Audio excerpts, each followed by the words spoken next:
Patrícia Giardini e hoje coube a mim fazer essa explanação sobre algum tema da doutrina espírita para essa casa que eu admiro muito, que é a nossa querida Messe de Amor.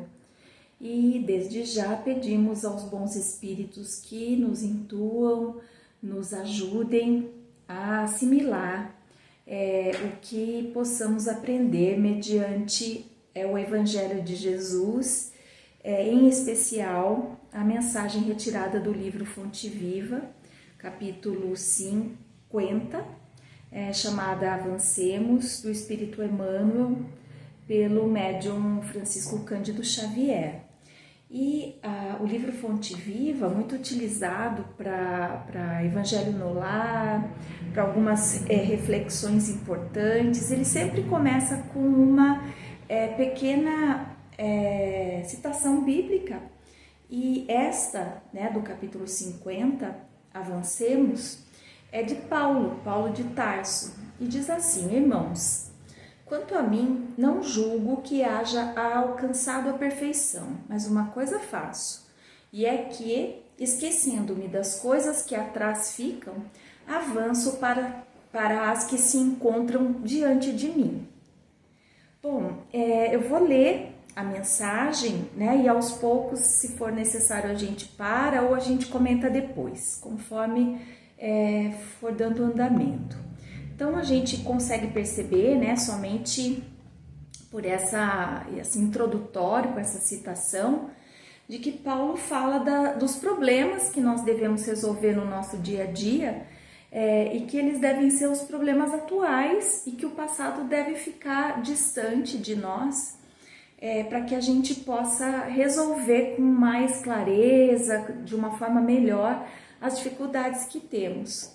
Então, ele diz assim: na estrada cristã, o Espírito Emmanuel diz, na estrada cristã, somos defrontados sempre por grande número de irmãos que se aquietaram à sombra da improdutividade, declarando-se acidentados por desastres espirituais. Então, aquela mania que a gente tem, como espírita, de sempre colocar a culpa nos espíritos, Então, alguma coisa aconteceu e a dificuldade que a gente tem de assumir, o nosso papel dentro da nossa própria vida. Ele continua: é alguém que chora a perda de um parente querido, chamado à transformação do túmulo. É o trabalhador que se viu dilacerado pela incompreensão de um amigo.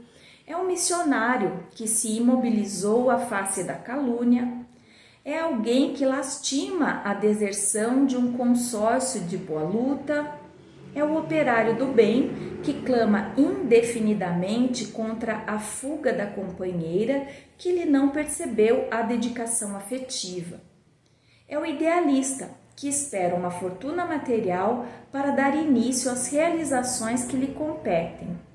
É o cooperador que permanece na expectativa do emprego ricamente remunerado para consagrar-se às boas obras. É a mulher que se enrola no cipoal da queixa contra os familiares incompreensivos. É o colaborador que se escandaliza com os defeitos do próximo, congelando a possibilidade de servir. É alguém que deplora um erro cometido, menosprezando as bênçãos do tempo em remorso destrutivo.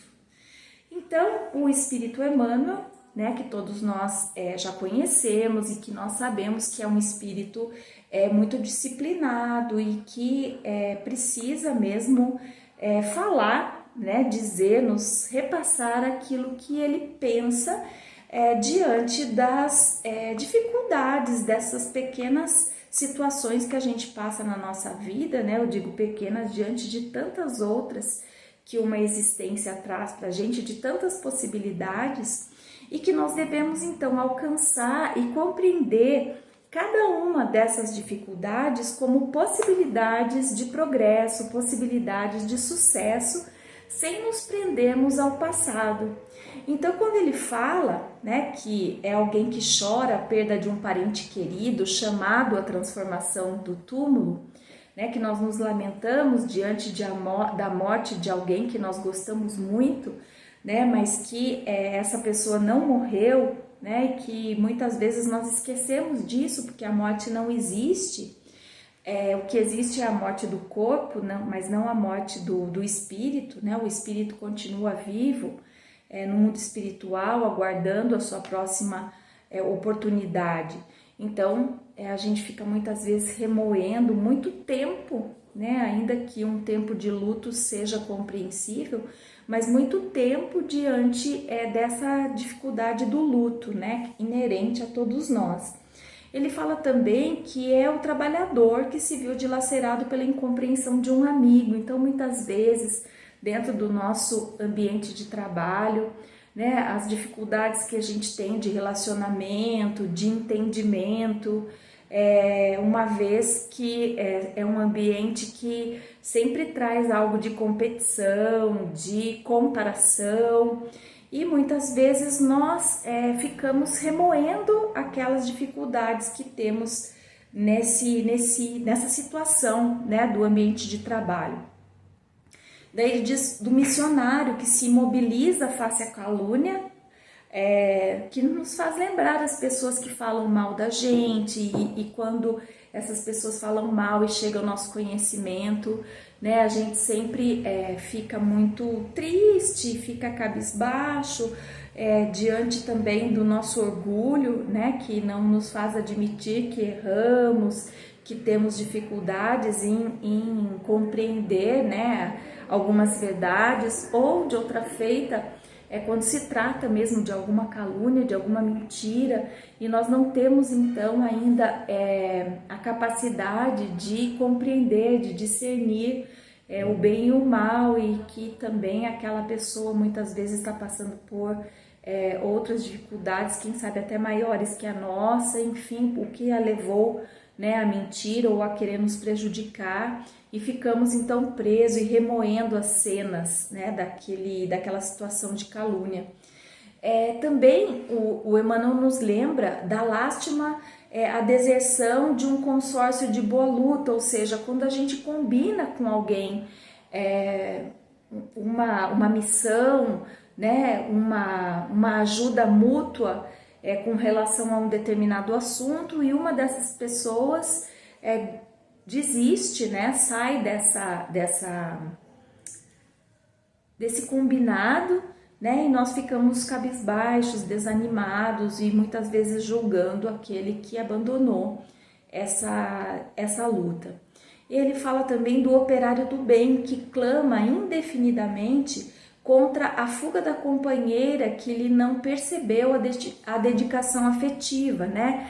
E quando o Emmanuel fala da companheira, é claro que também se encontra a situação do companheiro.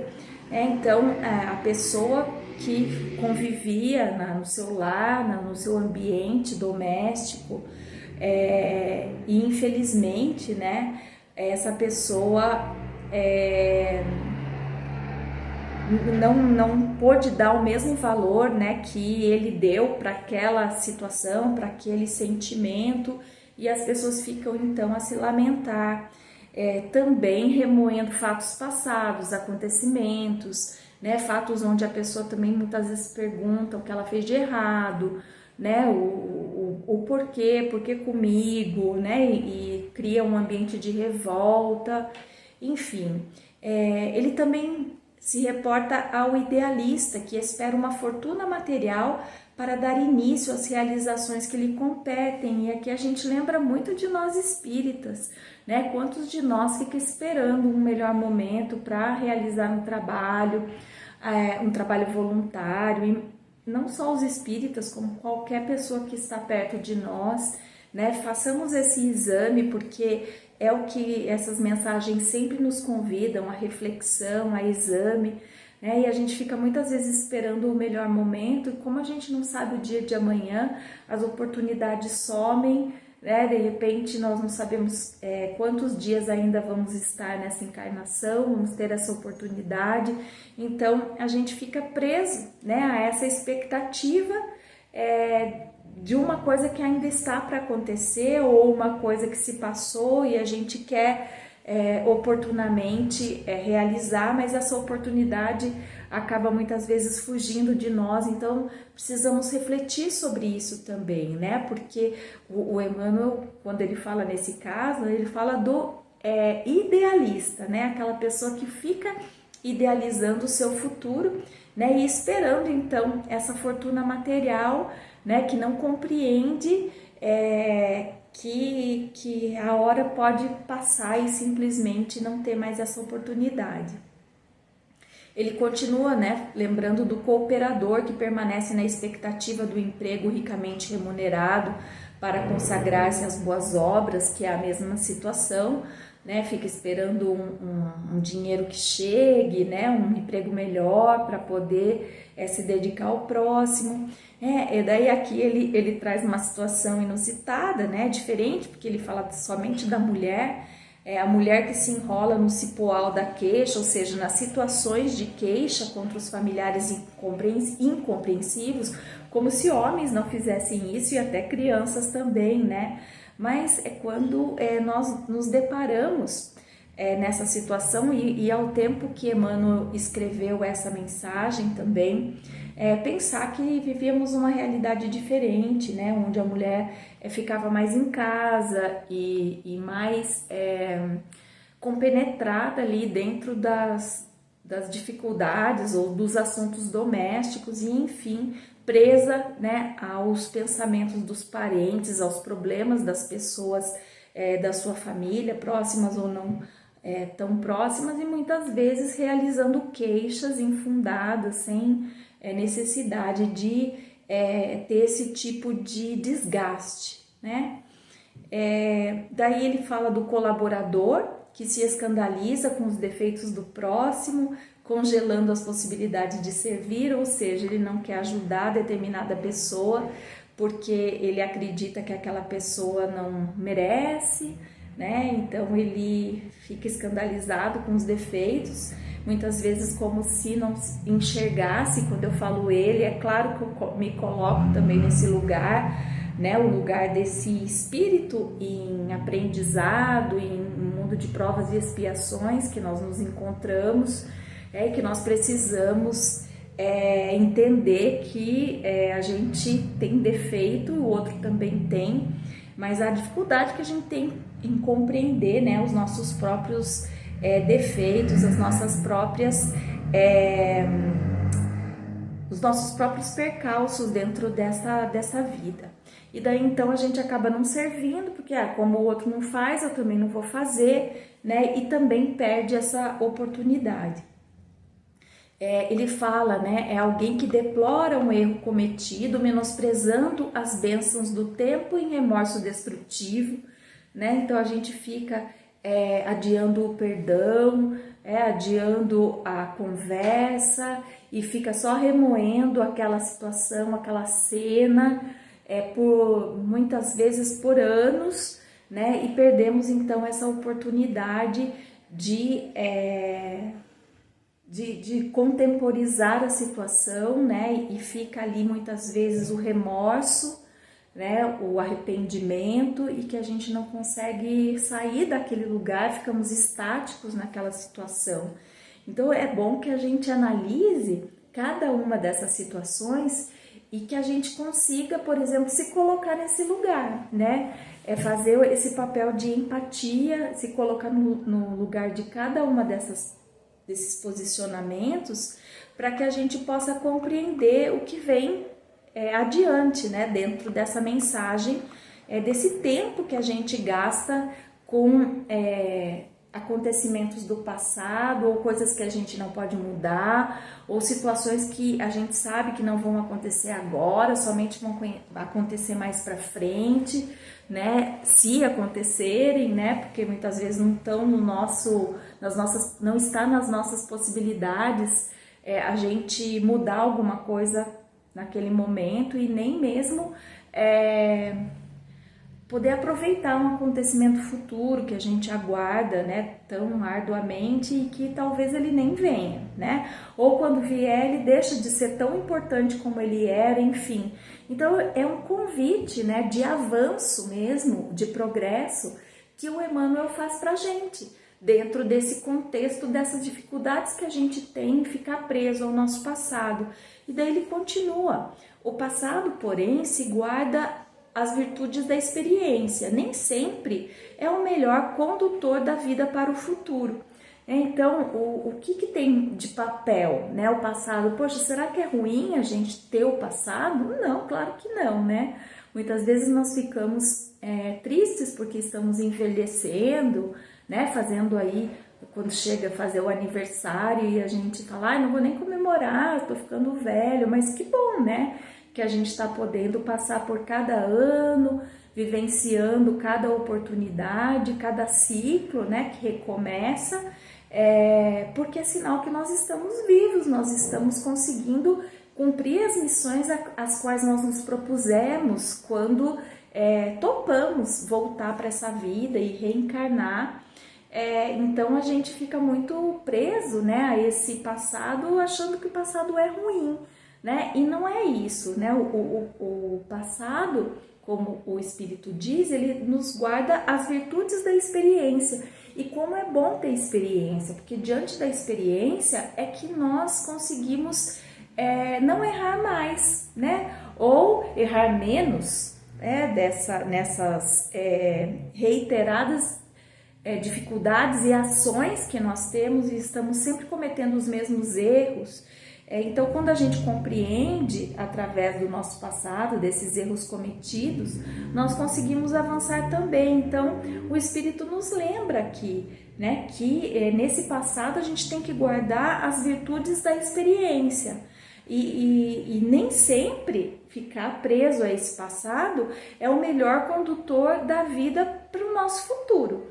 Então, a gente precisa fazer um exame, uma reflexão, uma autocompreensão diante dessas dificuldades, naquelas hipóteses da mensagem que nós acabamos de falar, onde ficamos presos ali no nosso passado, para que a gente possa obter um futuro melhor, uma qualidade de vida melhor, né? Dias melhores, dias mais felizes. Por exemplo, a gente tem agora essa situação que a gente passou de pandemia, né? Foram 2 anos ali, muitos de nós reclusos, passando por muitas dificuldades financeiras, físicas, né, de locomoção, de não poder ver nossos entes queridos, né, de medo, de angústia, né, de perdas, de muitas perdas daquelas pessoas que nós convivíamos, enfim, e a gente ficar preso nesse passado, nisso que aconteceu e não compreender que uma nova era está chegando, que nós ainda temos que ter os cuidados, mas que nós já transpassamos esse período, um período que foi tão inédito, tão inusitado para muitos de nós, e que nós passamos, bem ou mal, já foram transpassados. E que a gente precisa, então, nessa reflexão, falar, poxa, o que eu consegui de bom e o que eu consegui de bom para o meu futuro dentro desse tempo que já se passou. Porque para quantas pessoas foi possível estudar, né? Foi possível ficar mais com seus filhos, foi possível compreender mais a família, curtir mais os afazeres da sua casa, dar valor para aquilo que realmente tem valor, né? Dentro do nosso lar, da nossa casa, da nossa vida doméstica, da nossa vida em família, dessa convivência familiar que nós tivemos oportunidade, muitas vezes inéditas, né, de oportunidade inédita de conviver com os nossos familiares e compreendê-los e amá-los ainda mais, de perceber seus erros, mas também de perceber os nossos próprios erros, enfim, foi uma oportunidade boa. Então, essa mensagem, ela se adequa bem para esse período que nós passamos. Ele fala também que para que a gente possa ter dias melhores, ou seja, que o futuro seja mais promissor mesmo, em qualidade de vida, em qualidade da nossa espiritualidade, da nossa religiosidade, enfim. É imprescindível exumar o coração de todos os envoltórios entorpecentes que por vezes nos amortalham a alma, ou seja, a gente precisa retirar né, da nossa psicosfera, da nossa vida, da nossa mente, dos nossos pensamentos, essas dificuldades que a gente tem, né? Ele usa um termo até bem pesado, né? Que é exumar, né? O que é exumar? Quando a gente fala em exumar, a gente já pensa em exumação de um cadáver, né? Mas é esmiuçar mesmo o nosso coração, é analisar, né? Tudo que está presente, tudo que ficou ali, e tudo aquilo que nos faz mal e que nos entorpece. É que muitas vezes o nosso algoz, aquela pessoa que nós temos dificuldade, muitas vezes raiva, problemas, que achamos que aquela pessoa é nossa inimiga, né? E muitas vezes ela nem tá sabendo. Nós estamos ali sofrendo nas nossas angústias, nesses envoltórios entorpecentes, como diz o autor, e às vezes o espírito nem sabe aquilo que a gente está realmente sofrendo, ou por quê? Porque para ele aquilo não foi uma ofensa e nós entendemos como ofensa. E isso então, né, nos amortalha a alma. E quando a gente vê, a gente tá tão triste, né? A gente tá tão desgostoso da vida, tá tão sem esperança e a gente não sabe nem porquê. E é isso que a gente vai carregando, que a gente vai guardando. A gente muitas vezes fala, não, já perdoei, mas não perdoou na verdade, né? Lembra o dia, a data, a psicosfera que se estava ali. Muitas vezes naquela briga familiar, por exemplo, a gente lembra até como a pessoa estava vestida, né? As palavras, cada uma das palavras, e ficamos remoendo cada uma delas, enfim. E isso tudo o Espírito Emmanuel nos lembra, né? Isso tudo amortalha, ou seja, prende, faz com que nossa alma, que a gente não consiga se expandir, né? Não consiga melhorar, não consiga crescer, não consiga aprender com os nossos próprios erros e, como diz ali o nome do capítulo, não consigamos então avançar. Ele continua: a contrição, a saudade, a esperança e o escrúpulo são sagrados, mas não devem representar impedimento ao acesso de nosso espírito à esfera superior. Então ele lembra que é importante, né, a contrição, ou seja, aquele momento que nós nos retiramos em nós mesmos e que nós ficamos pensando, ensimesmados, refletindo acerca das nossas ações, né, da repercussão dessas ações em nosso espírito ou daquilo que nós recebemos, né, de outros espíritos, essas energias muitas vezes não tão agradáveis, né? Então por isso que a contrição é importante. Ele fala também da saudade, que muitas vezes, como a gente falou, a gente não se conforma com o desaparecimento de um ente querido e a gente acha que ele realmente não vai, nunca mais nós vamos ver, e esquecemos aquilo que nós sabemos da doutrina espírita, né, da imortalidade da alma, que é um dos fundamentos do espiritismo. Então, a esperança, né, que também nós devemos ter, e essa esperança é importante que a gente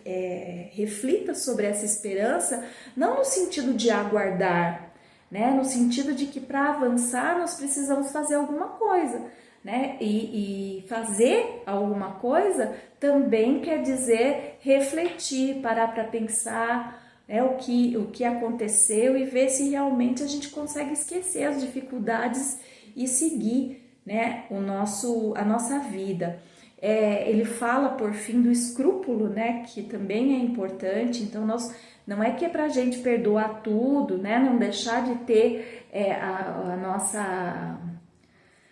as nossas questões íntimas e fazer com que um perdão, por exemplo, seja um perdão falso, seja uma situação que a gente falsamente acha que está superando e na verdade não está, né? Então é importante que a gente faça essa reflexão, que tudo isso é importante. Contrição, esperança, saudade, escrúpulo, isso tudo é sagrado, mas não pode impedir esse acesso ao avanço que nós precisamos ter para uma esfera superior, para suplantar, né, para progredir em nível espiritual.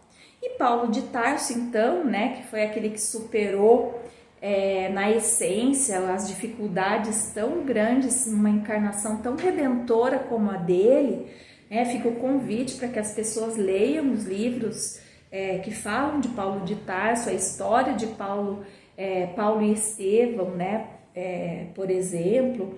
Enfim, é um livro do Emmanuel também. Então, Paulo de Tarso, que conhecera terríveis aspectos do combate humano na intimidade do próprio coração, que teve que superar o orgulho, e que subiu às culminâncias do apostolado com o Cristo, nos oferece roteiro seguro ao aprimoramento. Então, esse roteiro, que é um roteiro muito didático, cada uma dessas mensagens traz um roteiro, porque ele diagnostica o problema, né, para que a gente possa identificá-lo, e depois então ele nos dá como fazer, o que a gente deve fazer para superar essas dificuldades. Então ele nos oferece esse roteiro seguro para que a gente avance mesmo, para que a gente se aprimore. Por fim, a última frase: esqueçamos todas as expressões inferiores do dia de ontem e avancemos para os dias iluminados que nos esperam, né? Que quando a gente supera as dificuldades do ontem, não que os problemas não cheguem até nós, mas aquele problema que a gente conseguiu superar, nós não vamos precisar vivenciar de novo, porque ainda que ele aconteça, né, que haja um novo acontecimento igual, ele não vai ter tamanha importância para nós. Então, nós vamos superar com mais tranquilidade aquela dificuldade, né? E essas recidivas, então, elas não serão tão pesadas para o nosso espírito, para o nosso progresso. Eis a essência de seu aviso fraternal às comunidades de Filipos, né, que é a carta a Filipenses que Paulo de Tarso fez. Então, o Espírito Emmanuel nos lembra, né, que a essência do ensinamento de Paulo é essa: esquecer o passado e fazer um novo futuro. E até nos faz lembrar essa frase que Chico Xavier sempre nos lembra, e que nós estamos, que está no nosso cotidiano, que nós não podemos voltar atrás para consertar aquilo que já foi, mas que nós podemos, em palavras minhas, né, fazer um novo futuro daqui para frente, reconhecendo essas dificuldades, né? Isso é o sentido do fazer, das ações, do esperançar. Não é ficar só aguardando que aconteça uma coisa que nos dê aquele clique, aquele insight que a gente precisa mudar, né? Mas que realmente faça com que a gente avance, com que a gente realmente aprenda aquela lição, apreenda a lição e possa então nos renovar e avançar nessa caminhada, e que todos estamos fadados a cumprir de forma satisfatória. O tempo depende de nós. Centralizemos, a última frase, nossas energias em Jesus e caminhemos para diante. Ninguém progride sem renovar-se. Então, né, trazendo, claro, a presença de Jesus em nossas vidas, através dos seus exemplos, né, do nosso mestre, porque ele que só pensando nele que a gente consegue mesmo trazer a solução para cada um desses problemas que a mensagem nos traz, né? O capítulo 50 do livro Fonte Viva, de Emmanuel, pelo Espírito Emmanuel e psicografado por Chico Xavier, que nós estudamos agora, e que a gente possa então, através dos exemplos de Jesus, caminhar para frente, renovar nossas energias, porque a gente precisa progredir. A gente precisa caminhar. Então, essa é a mensagem de hoje. Espero que tenha ajudado a quem está me ouvindo da mesma forma que me fez tão bem. Mais uma vez, eu agradeço o convite da casa, da nossa querida Messe de Amor, e até uma próxima oportunidade. Que Jesus abençoe a todos nós.